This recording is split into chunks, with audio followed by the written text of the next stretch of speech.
Bonjour et bienvenue à tous. Les ressorts de la vengeance sont éternels et ont pour nom injustice, trahison, humiliation, mépris et jalousie. De tout temps, l'homme a tenté de se faire justice lui-même, quelles que soient les conséquences qui en suivraient. Ainsi, il existe aujourd'hui des histoires vraies de vengeance qui sont véritablement incroyables. Vous souhaitez les connaître? Alors restez avec nous jusqu'à la fin pour découvrir les plus incroyables vengeances de l'histoire. Mais avant de commencer, voici la question du jour.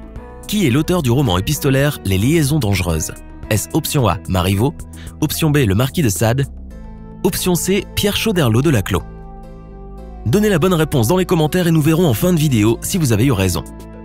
Mark Bao est un étudiant américain âgé de 18 ans. On pourrait croire que c'est un jeune homme comme tous les autres, sauf qu'il est exceptionnel. En effet, en 2011, il s'est fait dérober son ordinateur portable dans les locaux de son dortoir universitaire. Bien que ce soit une affreuse nouvelle pour Mark, car toute sa vie se trouve dans cet ordinateur, il n'a pas paniqué du tout. La raison est qu'il a heureusement pu se servir d'un logiciel de sauvegarde en ligne pour préserver les données essentielles. Ce n'est pas tout, le jeune homme est un vrai génie en informatique. Et cela, le voleur ne l'avait pas prévu du tout. Ainsi, Mark Bao a réussi à avoir accès à certaines fonctions de son ordinateur volé via un autre poste. Et surprise, il découvre que son voleur était en train de se prendre en photo avec son MacBook. Mark n'a pas tardé à le railler sur Twitter. C'était pour le voleur une véritable honte. Seulement, ce n'est pas seulement ainsi que ce génie en informatique s'est vengé.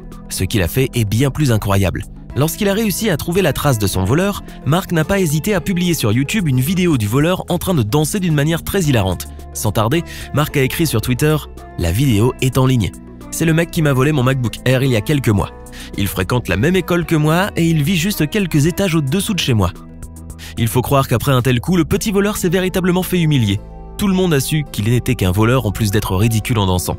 Quelque temps plus tard, le voleur a renvoyé l'ordinateur portable à la police, puis il a envoyé un message sur Facebook à Mark lui disant qu'il était désolé et le suppliant d'enlever la vidéo de YouTube car cela pourrait lui ruiner son avenir.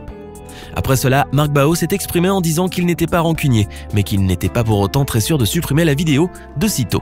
Ce voleur est vraiment malchanceux d'être tombé sur un geek en informatique. C'est certain, il ne volera plus jamais de sa vie. Jesse Rodriguez n'avait pas vraiment réussi à digérer sa rupture avec Aura Ruiz en 2018. L'attaquant du PSG n'avait donc pas d'autre choix que de prendre sa revanche. Et ce n'est pas sans raison, le couple était très populaire. Tous deux avaient véritablement charmé Paris. Mais malheureusement, les choses se sont compliquées pour eux et ont fini par se séparer. Par la suite, Aura Ruiz a eu la mauvaise idée de commenter sur Twitter que Jesse était un mauvais père et qu'il dépensait de l'argent pour ses amis tout en laissant son fils sans vêtements ni nourriture. Leur fils, né prématuré, souffre encore aujourd'hui d'une maladie chronique nécessitant un traitement important. Évidemment, Jesse a très mal pris le fait que son ex tienne de tels propos sur lui. Ainsi, il a décidé de se venger d'elle. Le joueur a dépensé pas moins de 5 000 € en SMS dans le but d'éliminer son ex d'une télé-réalité espagnole. Cette émission aurait pu rapporter 100 000 € aux gagnants, somme qu'Aura Ruiz affirmait vouloir utiliser pour prendre soin de son fils. Malheureusement pour la jeune femme, le coup de Jesse a marché et elle a été éjectée après 71 jours d'émission. Il faut croire qu'il ne fallait pas provoquer Jesse. Il gagne presque toujours. Vous avez certainement déjà entendu parler de Lord Byron, de son vrai nom, George Gordon Byron.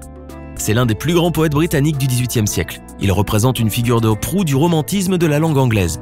Né dans une famille aristocratique en 1788 à Londres, Lord Byron était un véritable amoureux des animaux, et ce depuis sa tendre enfance. Ainsi, au cours de sa vie, Lord Byron a eu un nombre incalculable de chiens et de chats. Mais il avait également d'autres animaux plus sauvages, dont un singe, un crocodile, un renard, des paons, un ours et quelques blaireaux. Oui, c'est bien étrange, mais pour Lord Byron, c'était sa famille.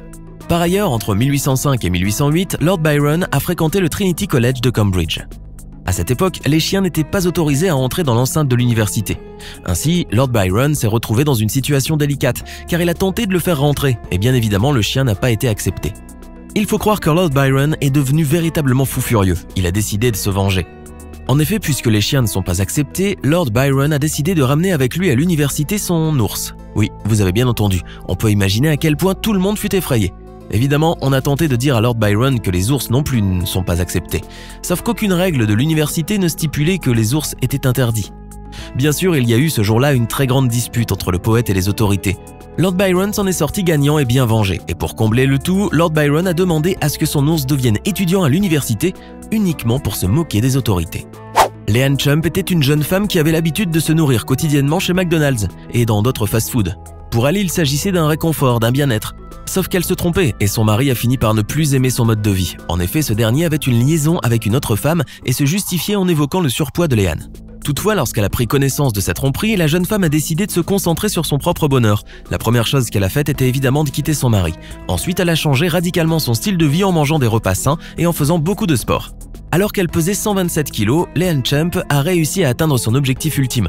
Au fur et à mesure, la jeune femme perdait beaucoup de poids. Elle en est devenue plus belle, mais surtout beaucoup plus mince. Son mari s'en est mordu les doigts. Il s'agit là d'une vengeance incroyable qui non seulement a permis à Leanne Champ d'être heureuse et bien dans sa peau, mais également de se venger de son ex-mari. De quoi faire d'une pierre deux coups. Voici une vengeance des plus cruelles qui soit. Patrick Fox est un homme malheureux qui n'a pas supporté que Desiree Capuano obtienne la garde de leur fils. Pour se venger, il a décidé de faire de la vie de son ex-épouse un enfer. Ainsi, il a créé un site qui dresse un portrait affreux de son ancienne compagne.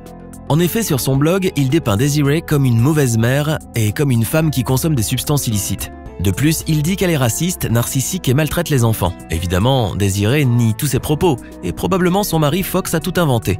Néanmoins, cela ne lui rendait pas la vie facile à vivre, car maintes personnes ont pensé que tout cela était vrai. Ainsi, Desiree a tout tenté pour que ce site internet soit fermé définitivement. Cependant, cela n'a pas marché du tout, car il s'agissait selon la police de la liberté d'expression. Quant à Patrick Fox, qui s'appelle désormais Richard Reese, il a déclaré qu'il consacrera le restant de ses jours à faire tout ce qu'il pourra dans les limites de la légalité pour gâcher la vie de cette Desiree et de la détruire. Il faut croire que cette vengeance est certes abusive, mais bien imaginée. Joanne Diaon est une jeune femme normale qui vit à Londres. Cependant, son enfance était un véritable cauchemar car elle est atteinte d'albinisme, une maladie congénitale qui provoque l'absence complète ou partielle de pigments dans la peau, les cheveux et les yeux. Ainsi, lorsqu'elle était à l'école, on l'appelait Casper, poudre de talc, vampire, etc.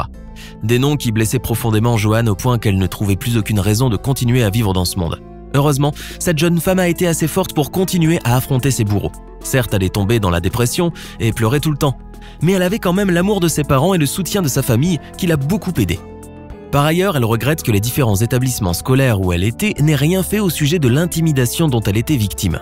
Malgré tout ce qu'elle a vécu, Joanne a eu un déclic et a repris confiance en elle.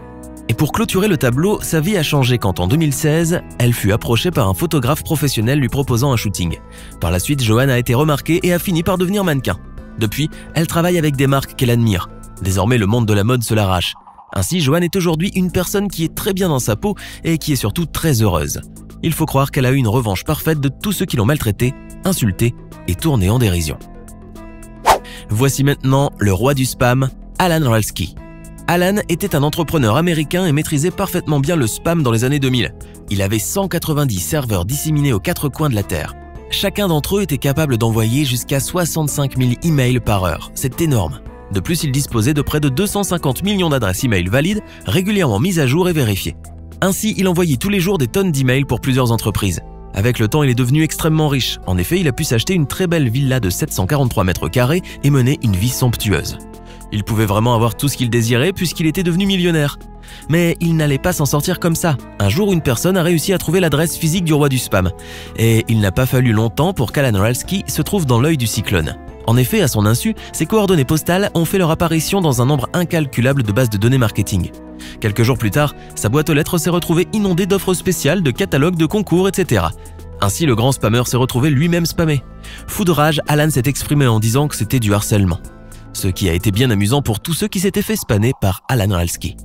Maintenant, à votre tour de nous dire en commentaire laquelle de ces vengeances vous semble la plus incroyable de toutes. Si vous connaissez d'autres histoires, n'hésitez pas à les partager avec nous. Sinon, c'est Pierre Choderlos de Laclos qui a publié le roman épistolaire Les liaisons dangereuses en 1782. J'espère que vous avez été nombreux à trouver la bonne réponse. N'hésitez pas à liker la vidéo si elle vous plaît et si vous êtes nouveau sur la chaîne, n'oubliez pas de vous abonner et d'activer la notification pour ne rater aucune de nos prochaines vidéos.